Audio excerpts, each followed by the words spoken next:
अस्सलामुअलैकुम वरहमतुल्लाहि वबरकातुहू। कहते हैं महमूद गजनवी का दौर था। एक शख्स की तबीयत नासाज हुई तो तबीब के पास गया और कहा कि मुझे दवाई बना के दो।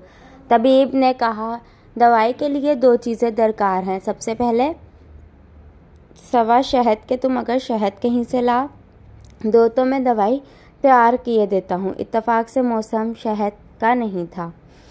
उस शख्स ने हकीम से एक डब्बा लिया और चला गया।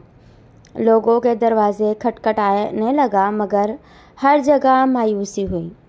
जब मसला हल ना हुआ तो वो महमूद गजनवी के दरबार में फिर हाजिर हुआ।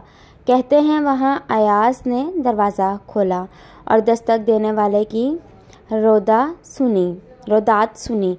उसने वो छोटी सी डब्बा दी और कहा कि मुझे इसमें शहद चाहिए।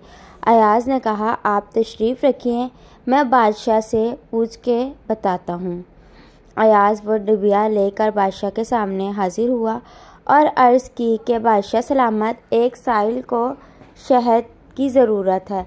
बादशाह ने वो डब्बा ली और साइड में रख दी। अयाज को कहा कि 3 बड़े डब्बे शहद के उठा के इसको दे दिए जाएं। अयाज ने कहा, हजूर, इसको तो थोड़ी सी चाहिए, आप 3 डब्बे क्यों दे रहे हैं?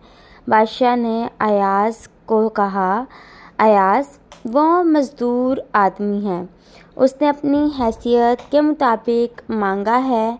हम बादशाह हैं, हम अपनी हैसियत के मुताबिक देंगे। मौलाना रूमी फरमाते हैं, आप अल्लाह पाक से अपनी हैसियत के मुताबिक मांगे, वो अपनी शान के मुताबिक अता करेगा। शर्त ये है कि मांगे तो सही। फ्रेंड्स, अगर स्टोरी अच्छी लगा तो मेरे चैनल को सब्सक्राइब करें, बेल आइकन को प्रेस करें। मिलते हैं नेक्स्ट वीडियो में, तब तक के लिए।